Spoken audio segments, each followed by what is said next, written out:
اللہ الرحمن الرحیم ولو للشرط فی الماضی مع القطع بانتفاء الشرط فیلزم عدم الثبوت والمضی فی جملتیها فدخولها على المضارع في نحو لو يطيعكم في كثير من الامر لعنتم لقصد استمرار الفعل فيما مضى وقتا فوقتا كما في قوله تعالى الله يستهزئ بهم وفي نحو ولو ترى إذ وقفوا على النار لتنزيله منزلة الماضي لصدوره أما لا خلاف في إخباره كما في ربما يود الذين كفروا أو لاستحضار السورة كما قال الله تعالى فتثير الصحابة استحضارا لتلك السورة البديعة الدالة على القدرة الباهرة۔ پہلے یہاں تک دیکھ لیجئے، ابھی تک جو ہے بات چل رہی تھی کہ مسند کو معرفہ لاتے ہیں اور معرفہ میں جو ہے وہ اسی کی تفصیل بیان چل رہی ہے نا، کہ مسند کو حرف شرط کے مسند اگر فعل ہو تو اس کو مقید کرتے ہیں حرف شرط کے ذریعے سے، حرف شرط کے ذریعے سے، حرف شرط ان اور اذا اور لو، یہ تین کے بارے میں بیان کیا۔ ان اور اذا کے بارے میں ہم نے پڑھا، اب لو کے بارے میں بیان کریں کہ لو حرف شرط ہے اور اس کا استعمال کس لیے ہوتا ہے۔ لو کا استعمال ہوتا ہے، کہتے ہیں یہ زمانے ماضی میں شرط کا معنی بتانے کے لیے آتا ہے۔ کس زمانے میں؟ اور بسبب انتفاع اول انتفاع ثانی کے لیے ہوتا ہے، یعنی شرط منتفی تو جزا بھی کیا ہو جاتی ہے؟ منتفی ہو جاتی ہے، اور جو ہے شرط کے خلاف، یعنی شرط کے خلاف کا حصول ہو جاتا ہے۔ جیسے کوئی کہے لو جئتنی اکرمتک، اگر تو میرے پاس آتا تو میں تیری کیا کرتا، تو یقینی طور پر نہیں آیا اس لیے یقینی طور پر تیری تعظیم بھی نہیں ہوئی۔ آتا تو کرتا، یہ یقین اس بات پر دلالت کر رہا ہے کہ نہ آنا واقع ہو چکا، نہ آنا کیا ہوا، اس لیے تعظیم بھی نہیں ہوئی۔ تو اس کام کے لیے زمانے ماضی میں قطعی طور پر قطعیت کے ساتھ شرط کے لیے آتا ہے۔ کس طور پر؟ قطعیت کے ساتھ شرط کے لیے آتا ہے، اس لیے بیان کیا گیا کہ اس کو عدم ثبوت اور زمانے فعل ماضی کا صیغہ لازم ہے۔ کیا لازم ہے؟ عدم ثبوت۔ عدم ثبوت یعنی پہلے کام کا نہ ہونا اور اس کے سبب دوسرے کام کا بھی نہ ہونا، اس کو عدم ثبوت لازم ہے، اور ساتھ ہی ساتھ کیا لازم ہے؟ فعل ماضی کے فعل مضارع تو مستقبل پر دلالت کرتا ہے، اس کا ہونے نہ ہونے کی بات ہے۔ ماضی کا صیغہ ہوگا جبھی اس کا نہ ہونا کیا ہوگا؟ قطعی ہوگا، عدم ثبوت قطعی ہوگا۔ مضارع کا صیغہ ہوگا تو اس میں عدم ثبوت قطعی، وہ مارے گا، ہو سکتا ہے نہیں مارے، وہ نہیں مارے گا، ہو سکتا ہے مارے، اور اس نے نہیں مارا، طے ہے کہ نہیں مارا، زمانہ گزر گیا نا مارنے کا، اس لیے قطعی عدم ثبوت یہ مستلزم ہے کہ اس کے لیے صیغہ بھی کون سا لایا جائے؟ زمانے ماضی کا۔ یہ ایک قاعدہ اور استعمال ہے، صحیح طریقہ، درست طریقہ، لیکن کسی حکمت کے تحت اس کے خلاف بھی کیا جائے گا، وہ حکمتیں بیان کریں گے کہ لو زمانے ماضی میں شرط کا معنی قطعیت کے ساتھ بتانے کے لیے آتا ہے، اسی لیے اس کا دخول بھی کس صیغے پر ہوگا؟ زمانے ماضی پر ہی ہوگا۔ کس پر ہوگا؟ زمانے ماضی پر بھی ہوگا، پر ہی ہوگا، لیکن اس کے خلاف، جیسے پیچھے کہا نا کہ ان اور اذا مستقبل کے زمانے میں شرط کے لیے آتا ہے، لیکن اس کے خلاف لفظی طور پر کبھی نہیں ہوگا تو ان حکمتوں کے تحت کہ اگر وہ بات ایسی ہو جس کا ہونا بالکل یقینی ہو تو وہاں ماضی کا صیغہ لا لیا جائے گا بجائے مضارع کے۔ پوری تفصیل بھی پڑھے۔ اب یہاں بیان کر رہے ہیں کہ لو میں اس کے خلاف کیوں ہوگا، لفظ لو میں اس کے خلاف کیوں ہوگا، حالانکہ لو کس چیز کا تقاضا کرتا ہے؟ ماضی میں قطعیت کے ساتھ شرط کا، جو اس بات کو مستلزم ہے کہ اس کے لیے صیغہ بھی ماضی کا لایا جائے، لیکن آپ کو قرآن پاک میں لو کا دخول مضارع پر بھی نظر آئے گا۔ کس پر؟ تو یہ بات سمجھنے سے پہلے کہ لو تو ماضی کے لیے آتا ہے، مضارع پر کیسے داخل ہو گیا، کہیں غلط تو نہیں ہے، اس سے پہلے یہ قاعدہ سمجھ لینا ہے۔ قاعدہ یہ ہے کہ مضارع پر کچھ سبب سے اس کا دخول درست ہوگا، اور وہاں مضارع ماضی کے بجائے مضارع لانے کے حکمت کچھ اور ہوگی۔ جیسے ایک حکمت کیا بیان کرے، کہتے ہیں فدخولها، ترجمہ دیکھیے، ولو للشرط فی الماضی مع القطع، اور لو زمانے ماضی میں یقین کے ساتھ شرط کے لیے، زمانے ماضی میں یقین کے ساتھ قطعیت کے ساتھ شرط کے لیے ہے، بے انتفاعی شرط کے منتفی ہو جانے کی وجہ سے۔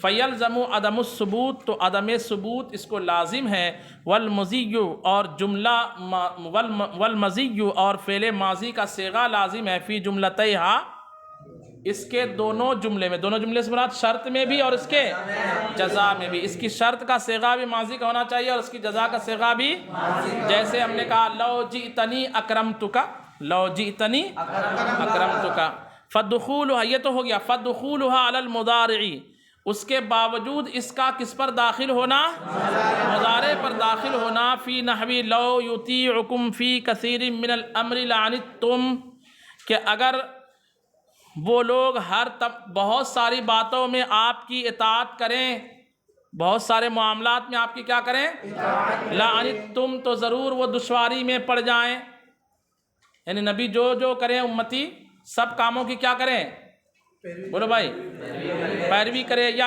اس کا شان نزول جو بھی ہو۔ ایک تو یہ بھی ہے کہ حضور پاک صلی اللہ علیہ وسلم صوم وصال بھی رکھتے تھے، اب امت بھی رکھنے لگے تو کس میں پڑ جائیں گے، دشواری میں پڑ جائیں گے۔ جی بولیے، حضور پاک صلی اللہ تعالیٰ علیہ وسلم تہجد گزاری جو ہے لگاتار فرماتے تھے، اور بطور فرض ان پر تہجد کی نماز تھی۔ کیا بول رہے ہیں؟ ہاں جی، پڑھائی کے وقت تو پوچھنا نہیں، اندر آنا ہے، نکلنے کے لیے پوچھنا ہے کہ نکلوں کیا، ٹھیک ہے؟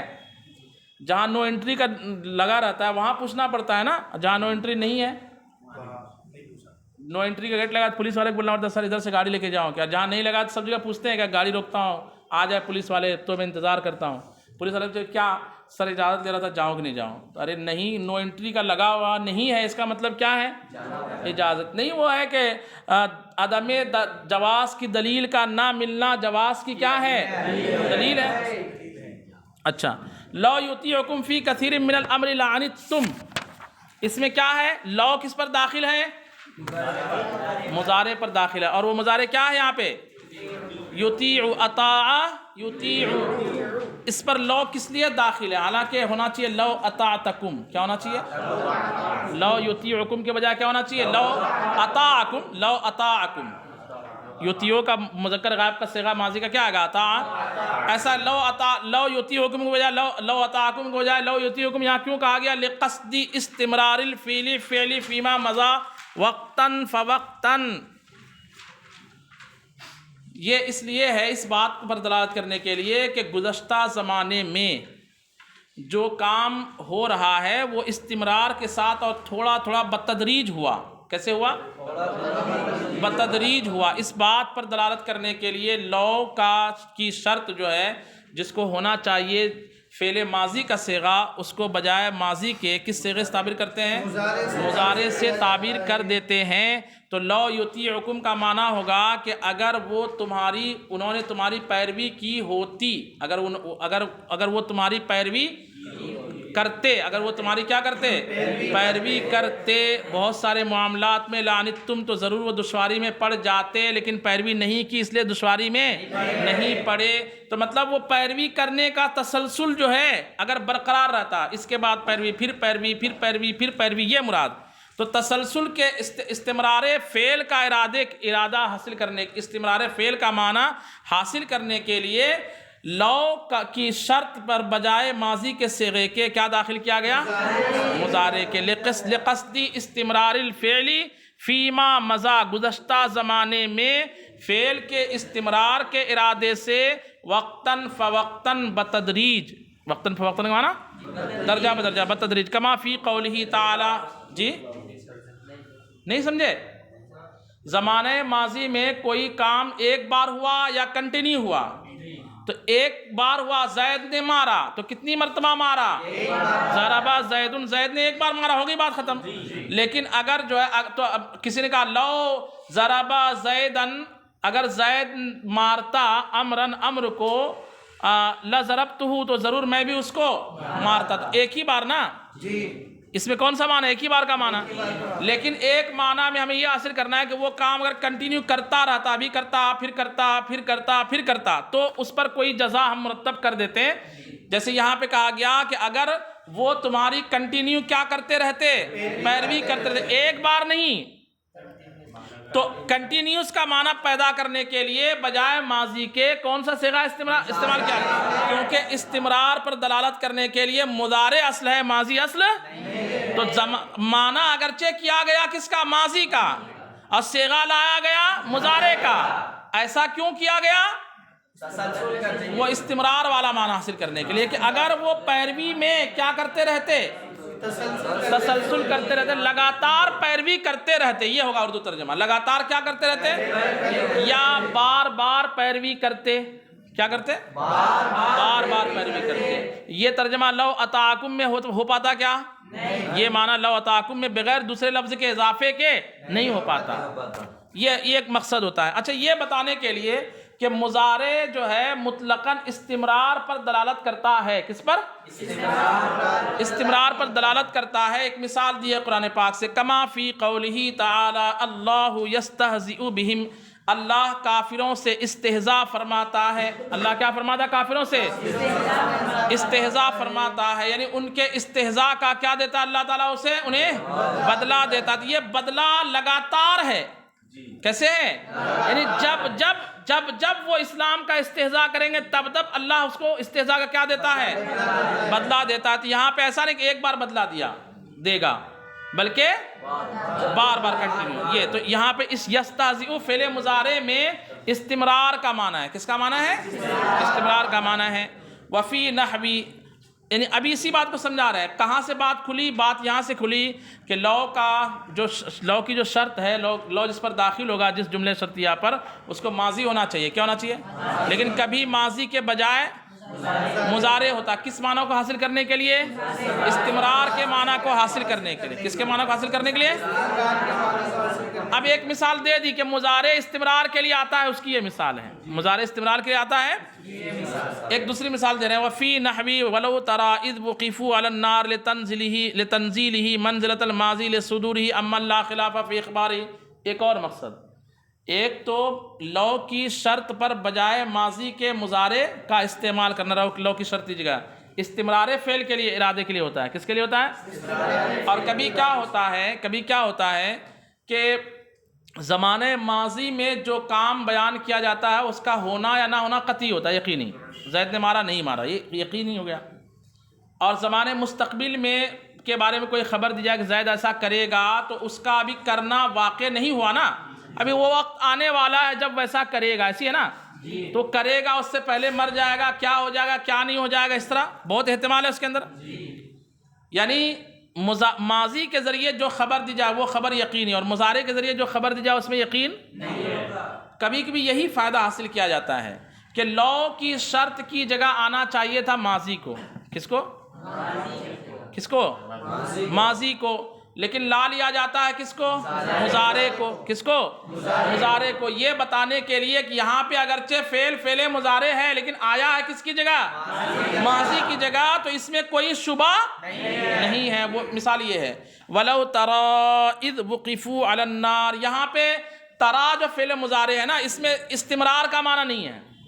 اس میں استمرار کا معنی نہیں ہے، بلکہ ایک بار ہے کہ جہنمی جب جہنم کے پاس کھڑے ہوں گے تو اس کی حالت دیکھنے لائق ہوگی، اس کی حالت تو مانا ہوگا۔ اور اگر تم دیکھتے جب وہ کھڑے کیے گئے کس کے پاس؟ آگ کے پاس جب وہ کھڑے کیے گئے، اگر آپ اس منظر کو کیا کرتے؟ دیکھتے، اس منظر کو اگر دیکھتے، تو یہاں پر ایک ہی بار دیکھنا ہے، لیکن اس مضمون کو ادا کیا گیا لو رأیتا سے نہیں بلکہ لو ترا سے۔ کیا کر کے؟ یہ بتانے کے لیے کہ یہ رویت اگرچہ مستقبل کی بات ہے، اگرچہ کس کی بات ہے، لیکن بالکل واقع ہونے کی طرح یقینی ہے، واقع شدہ امر کی طرح یقینی ہے، واقع شدہ یقینی ہے۔ دیکھیں کہتے ہیں کہ اور وَلَوْ تَرَىٰ إِذْ وُقِفُوا عَلَى النَّارِ جیسی مثالوں میں ماضی کی جگہ مضارع کیوں لاتے ہیں؟ لِتَنزِيلِهِ مَنزِلَةَ الْمَاضِي، اس فعل مضارع کو اتارتے ہوئے کس جگہ پر؟ ماضی کی منزل میں۔ لِصُدُورِهِ امن، کہ وہ صیغہ کا صدور اس ذات سے ہے، لا خلاف فی اخبارہ، جس کی خبروں میں کبھی خلاف، یعنی اللہ کی ذات سے۔ اس خبر کا صدور کس سے ہوا ہے؟ اللہ کی ذات سے کہ جس کی خبر میں خلاف کا کوئی شائبہ ہی نہیں. خلاف سمجھتے ہیں نا, یعنی خلاف واقع, جو خبر دی جائے اس کے خلاف ہو جانا, جو خبر دی جائے اس کا کیا ہو جانا, خلاف. اس کا کوئی شائبہ ہی نہیں ہے. اس بات کو بتانے کے لیے ماضی کی جگہ پر کیا لایا گیا, مضارع کا صیغہ لایا گیا. کہتے ہیں یہ بات, اب یہ بات سمجھانے کے لیے کہ قرآن پاک میں ایسا کئی مقام ہوا ہے کہ جو تقاضا کرتا ہے کہ صیغہ ماضی کا ہونا چاہیے. کیا ہونا چاہیے؟ بالکل قاعدے کے مطابق صیغہ ماضی کا ہونا چاہیے, لیکن وہاں صیغہ استعمال کیا گیا یہ بتانے کے لیے کہ یہ بات ماضی کی طرح یقینی ہے. یہ بات ماضی کی طرح کیا ہے, اور وہ یہ ہے ربما یود الذین کفروا. ربما اس کا لو سے کوئی لینا دینا نہیں ہے, صرف اس بات کو بتانے کے لیے ہے کہ کئی مقامات ایسے آتے ہیں کہ قاعدہ چاہتا ہے کہ وہاں ماضی کا صیغہ ہو. کیا چاہتا ہے قاعدہ؟ ماضی کا صیغہ ہو. جیسے ربما, یہ اصل میں ربا ہے نا, ربا فعل وہ حروف جارہ تقلیل و تکسیر کے لیے. قاعدہ یہ ہے کہ جب ربا کے ساتھ مائے کافہ لگ جائے, ربا کے ساتھ کیا لگ جائے, جیسے ربا سے ربما, یا ربا میں تلفظ ہے ربا, رب, رب, ربی, ایسے تلفظ ہے نا.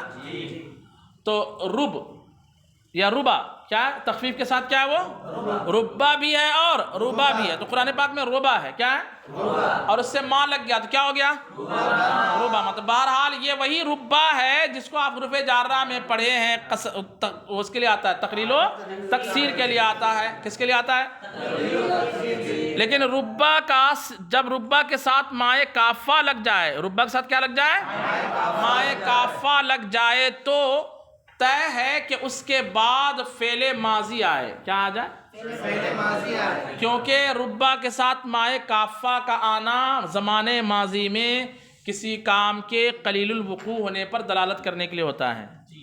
کس کے لیے آتا ہے, یعنی تھوڑا بہت ایسا ہوا, اس بات پر دلالت کرنے کے لیے ربا کے ساتھ کیا آتا ہے, ما, زمانے ماضی.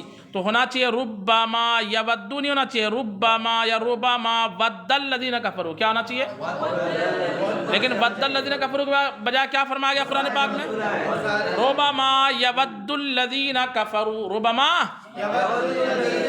کفروا مانا ہوگا کہ کافر بہت کم محبت کریں گے. کافر, ہاں, مراد کافروں نے بہت بڑی کم محبت کی, بہت کم. ربما یود الذین کفروا, آگے کیا ہے لفظ,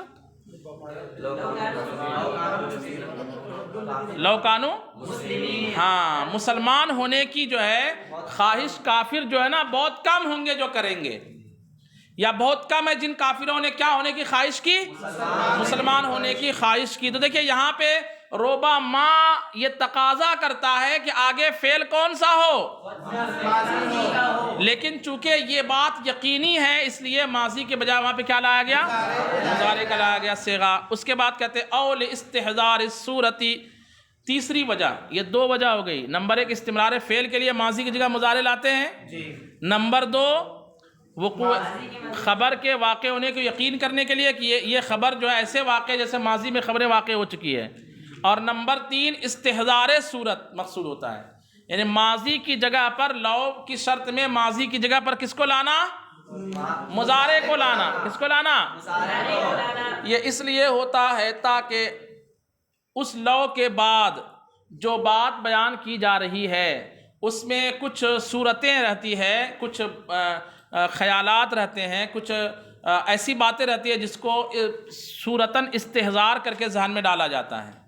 یعنی جس کی استحضار, پہلے استحضار کا مطلب سمجھیے. استحضار کہتے ہیں ذہن کے پاس کوئی چیز حاضر کرنا, ذہن کے پاس, اور استحضار صورت کا مطلب ہوتا ہے کوئی تصویر کو ذہن میں بٹھانا, ذہن کے پاس حاضر کرنا. اس کو کیا کہا جاتا ہے, استحضار سورہ, استحضار سواد سے استحضار سورہ, ٹھیک ہے, صورت کو ذہن میں حاضر کرنا. اب اس کے لیے قرآن پاک میں آیا ہے, یعنی آنا چاہیے وہاں پر ماضی کا صیغہ, لیکن کیا لایا گیا وہاں پہ, جیسے فَتُثِيرُ سَحَابًا فَسُقْنَاهُ. پوری آیت پڑھیے. هُوَ الَّذِي أَرْسَلَ الرِّيَاحَ, اللہ ہے جس نے کس کو بھیجا, ہوا کو بھیجا, ہوا کو بھیجا. پھر ہونا چاہیے فَصَارَتْ سَحَابًا, پھر اس ہوا نے کس کو اڑایا؟ بادل کو اڑایا. فسقناہ الی بلد میت، پھر ہم نے اس بادل سے مردار شہر کو سیرابی دی، ہے نا. فاحیینا بہ الارض بعد موتہا، پھر اس بادل اس سیرابی کے ذریعے سے زمین کو اس کے بنجر ہو جانے کے بعد ہم نے کیا کر دیا؟ زندہ کر دیا. یہ ایک نظام قدرت ہے. یہ کیا ہے؟ نظام قدرت ہے. تو یہاں پہ هو الذی ارسل الریاح، جس نے ہواؤں کو بھیجا. پھر آگے ہے فسارت سحابن، اسارت سحابن کے بجائے ہے فتسیر سحابن. اسارا یسیر اسارتن، اسارا یسیر اسارتن معنی تھا پھیلانا، اٹھانا، لے جانا. ٹھیک ہے. تو فتسیر سحابن کا معنی ہو جائے گا پھر وہ ہوائیں بادلوں کو کیا کر دیتی ہے؟ پھیلا دیتی ہے. بادلوں کو کیا کر دیتی ہے؟ یہاں پہ ایک آگے کہہ رہے ہیں کہ یہاں پہ تسیرو ماضی کی جگہ پر مضارع کا صیغہ تسیرو اس لیے لایا گیا ہے تاکہ وہ جو انوکھی صورت ہے ہواؤں کی، جو اللہ کی قدرت پر کیا کر رہی ہے؟ دلالت کر رہی ہے، اس کا ذہن میں اچھے سے کیا ہو سکے؟ استحضار ہو سکے. کہ اگر یوں کہہ دیا جاتا کہ اللہ ہے جس نے ہواؤں کو چلایا، پھر اس نے بادل کو اٹھا لیا اور اس بادل سے ہم نے پانی برسایا، اس پانی سے مردہ زمین کو جلا دیا، تو اس میں اس کے بجائے کہا گیا کہ وہی ہے جس نے ہواؤں کو چلایا. پھر وہ ہوائیں کیا کرتی پھرتی ہے؟ بادلوں کو اٹھائے پھرتی ہے. بادلوں کو یہ والا معنی ذہن میں جلدی سے جائے گا بنسبت اس کے کہ اس نے بادلوں کو اٹھا دیا اور ہم نے اس سے پانی برسا دیا. یعنی بادل کا، ہوا کا بادلوں کو اٹھانا اور اٹھا کر کے مختلف علاقوں میں پانی برسانا، یہ ایک انوکھی چیز تھی. اور اس چیز کا ذہن میں استحضار کرنے کے لیے ماضی کے صیغے کے بجائے کیا استعمال کیا گیا؟ کیونکہ صورت جو ذہن میں حاضر کی جاتی ہے وہ امر موجود کی، کس کی؟ اور ماضی میں جو چیز ہو چکی ہے وہ معدوم ہو چکی. ماضی میں جو چیز ہو چکی وہ کیا ہو چکی؟ تو اس طریقے سے ذہن میں استحضار کم ہوتا ہے اور امر موجود کا ذہن میں استحضار زیادہ ہوتا ہے. ایک تو یہ ہے کہ میں کہوں کہ وہ دیکھو ہوا بادلوں کو اڑا رہی ہے، اور ایک کہوں کہ آپ نے دیکھا نہیں تھا ہوا نے بادلوں کو اڑایا تھا، تو آپ نے کیسے اڑایا تھا؟ سمجھ میں نہیں آیا مجھے کیسے اڑایا تھا، ذہن میں نہیں. اور ایسا دکھا دو کہ وہ دیکھو بادل ہوا بادل کو کیا کر رہی ہے؟ اڑاتے جا رہی ہے. اور تو ذہن میں یہ بات بیٹھ جائے گی نہیں بیٹھ جائے گی؟ اس لیے کہتے ہیں کہ اول استحضار الصورت کما قال اللہ تعالیٰ. تیسری ایک وجہ یہ بھی ہوتی ہے کہ استحضار صورت کی وجہ سے بجائے ماضی کے کیا صیغہ لایا جاتا ہے؟ مضارع کا. جیسے اللہ نے فرمایا فَتُثِيرُ سَحَابًا استحضارا لتلك الصورة البعیدة الدالة علی القدرة الباہرہ. اس انوکھی صورت کو ذہن میں حاضر کرنے کے لیے جو اللہ کی قدرت باہرہ پر کیا کرتی ہے؟ دلالت کرتی ہے. یہاں تک حرف شرط کی بحث ہو گئی مکمل. اب بیان کریں. جی بولیے. لو کی بات بھی نہیں چل رہی، بات اس کی چل رہی. جی بات اس کی چل رہی تھی کہ مطلقاً کبھی ماضی کے صیغے کی جگہ مضارع کو کس لیے لایا جاتا ہے؟ استحضار کے لیے لایا جاتا ہے. مطلقاً بات چل رہی مضارع کے لیے، یعنی مضارع کو استمرار کے لیے بھی لاتے ہیں اور ماضی کی جگہ اتارنے کے لیے بھی لاتے ہیں اور استحضار صورت کے لیے بھی آتے ہیں. وَأَمَّا تَنْكِيرُهُ فَلِإِرَادَةِ عَدَمِ الْحَصْرِ وَالْعَهْدِ. یہاں سے مسند کو نکرہ لانے کی وجہ بیان کریں. کیا لانے کی؟ زید قائم. قائم معرفہ ہے کہ نکرہ ہے؟ نکرہ لانے کی وجہ کہتے ہیں فَلِإِرَادَةِ عَدَمِ الْحَصْرِ وَالْعَهْدِ. دو چیزیں جب آپ کی مراد نہ ہو. نمبر ایک حصر کا عدم آپ کی مراد ہو، یعنی حصر نہ کرنا چاہتے ہوں آپ، حصر نہ کرنا چاہتے ہوں تو مسند کو کیا لاتے ہیں؟ نکرہ لاتے ہیں. اسی طریقے سے عہد کے طور پر اس کو بیان نہیں کرنا چاہتے، عہد خارجی کے طور پر. کس طور پر؟ عہد خارجی کہتے ہیں خارج میں اس کا فرد کیا ہو؟ کوئی نہ کوئی معلوم ہو، معروف ہو. اس طور پر یہ مقصود نہ ہو تو بجائے معرفہ کہ آپ مسند کو کیا لاتے ہیں؟ نکرہ لاتے ہیں. اس کی مثال دیکھیے. اگر ہم کہیں گے زید العالم اور زید عالم، زید هو العالم، زید وہ فرق کرنے کے لیے نا بیچ میں ضمیر فصل لاتے ہیں. اب میں زید العالم اگر آپ کو کہہ دیتا تو آپ بولتے یار موصوف صفت ہے یہ تو، اس لیے فرق بھی میں نے کر دیا. زید هو یہ ضمیر کون سی ہے؟ ضمیر فصل، ضمیر فصل نہیں، ضمیر فصل نہیں سمجھتے ہیں، اس کا کوئی مقام نہیں ہوتا، یعنی وہ مرفوع منصوب کچھ نہیں ہے ایک روایت کے مطابق، بس اس کو ضمیر فصل بول کے ختم کر دیتے، زید مبتدا القائم خبر اور بیچ میں ہوا ضمیر فصل۔ ایک ہے زید عالم اور ایک ہے زید هو العالم، زید عالم اور زید زید عالم کا معنی ہوگا زید جو ہے اس کے لیے عالم ہونا ثابت ہے، زید عالم ہے، اور ایک ہے کہ زید ہی عالم ہے، زید کے علاوہ کوئی عالم نہیں، زید ہی عالم ہے، یہ ہوا حصر کرنا، مسند کا آپ نے مسند لے پر کیا کر دیا؟ حصر کر دیا۔ جب یہ ارادہ آپ کا نہ ہو، جب یہ ارادہ آپ کا نہ ہو تو مسند کو آپ نکرہ لے کے آئیے، کیا لائیے؟ ہاں، کقول کا جیسے آپ کہو زید کاتب، تو یہ معنی نہیں ہوگا زید ہی کاتب ہے، کیا معنی ہوگا؟ زید کاتب ہے، عمر شاعر، عمر کیا ہے؟ او للتفخیم، یا تیسری ایک اور وجہ ہوتی ہے مسند کو نکرہ لانے کی، مسند کو کہ مسند میں عظمت بیان کرنا مقصود ہو، مسند میں کیا مقصود ہو؟ جیسے ایک ترکیب کے اعتبار سے ھدی للمتقین، اصل میں ہے الکتاب الف لام میم، ذالک الکتاب ھدی للمتقین، ذالک الکتاب لا ریب فیہ ھدی للمتقین، لا ریب فیہ اس کی ایک خبر اور ھدی للمتقین ایک خبر، خبر مسند ہوتی ہے نا، تو یہاں پہ ھدی للمتقین میں متقین کے لیے قرآن کیا ہے؟ ہدایت ہے، تو ھدن جو ہے مسند نکرہ لایا گیا، کیا لایا گیا؟ یہ نکرہ کا لانا یہاں پہ تفخیم شان کے لیے ہے، کس کے لیے ہے؟ تفخیم شان کیا پتہ ہے؟ جیسے کسی کے لیے مسند لاتے اس کا عیب بتانے کے لیے، آپ کے والد صاحب کیا ہے؟ نہیں بتاؤں گا، چھوڑ دو یار، نہیں بتاتا میں، ایسا ہوتا ہے کہ نہیں ہوتا ہے؟ آپ کے والد صاحب، میرے والد صاحب ارے ڈاکٹر ہے، ڈاکٹر ہے نا، تو ابھی طبیب، ابھی بلند آواز سے طبیب کہنا، ابھی طبیب، میرے والد صاحب کیا ہیں؟ یہاں طبیبن کو نکرہ کس لیے لایا گیا پتہ ہے؟ تفخیم شان کے لیے،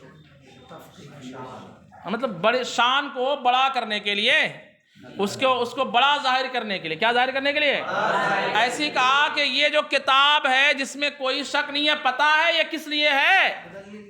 ھدی للمتقین ہے، یہ کتاب متقین کے لیے کیا ہے؟ ہدایت ہے، تو یہ ہے تفخیم شان۔ اچھا، کبھی تحقیر کے لیے ہے، اس کی مثال نہیں دی، کبھی کہا کہ ارے آپ یار اس کو منہ نہیں لگاتے ہو، کیوں؟ کہا آپ کو پتہ نہیں گستاخ رسول ہے، سمجھ بات ہے کہ نہیں؟ وہ کون ہے؟ یہ گستاخ رسول، اس کے لیے خبر کے طور پر لانا، یہ مسند ہے، یہ کیا ہے؟ یہ تحقیر شان کے لیے، کس کے لیے ہے؟ وَأَمَّا تَخْصِيصُهُ بِالْإِضَافَةِ أَوْ الْوَصْفِ فَلِكَوْنِ الْفَائِدَةِ أَتَمَّ كَمَا مَرَّ۔ اب یہاں سے بول رہے ہیں یا نکرہ جو ہے نا، نکرہ مطلقاً نکرہ لانا، یہ ہوا، اب بولا نکرہ مخصصہ کر دینا، اس کو کیا کر دینا؟ نکرے کو کیا کر دینا؟ تخصیص کر دینا، اضافت کے ذریعے سے یا وصف کے ذریعے سے، نکرہ ایسی تخصیص ہوتی ہے نا۔ غلام کو بلاؤ، اب محل میں غلام جو ہے کچھ وہ ہے جو عورتوں کے، کچھ وہ ہے جو مردوں کے ہیں، تو غلام رجل، غلام کے افراد میں کمی ہوئی کہ نہیں ہوئی؟ افراد میں کمی کرنے کو کہا جاتا ہے تخصیص، افراد میں کمی کرنے کو کہا جاتا ہے تخصیص۔ جامعہ میں طلبہ ہیں 50 جو ہے باہر کے اور 50 مقیم ہیں، 50 غیر مقیم ہیں، ہے نا؟ تو اگر اس کی صفت میں بیان کر دو، طلبہ نے کھانا کھایا کیا، تو کون سے طلبہ؟ مقیم کے غیر مقیم؟ مقیم صفت لا لی، اس کی کیا صفت لائی؟ تو اس صفت کے ذریعے بھی طلبہ کے افراد میں کمی ہوئی کہ نہیں ہوئی؟ یہ ہوئی تخصیص، صفت کے ذریعے تخصیص یا کس کے ذریعے؟ وَأَمَّا تَخْصِيصُهُ بِالْإِضَافَةِ أَوِ الْوَصْفِ، اور لیکن اضافت کے ذریعے اس کی تخصیص کر دینا یا وصف کے ذریعے اس کی تخصیص کرنا، فَلِكَوْنِ الْفَائِدَةِ أَتَمَّ، تو یہ اس لیے ہے تاکہ فائدہ پورا حاصل ہو جائے، فائدہ پورا حاصل ہو جائے۔ وَأَمَّا تَرْكُهُ فَظَاهِرٌ مِمَّا سَبَقَ، اور اس کو چھوڑ دینا تو ما سبق سے یہ بات کیا ہے، اس کو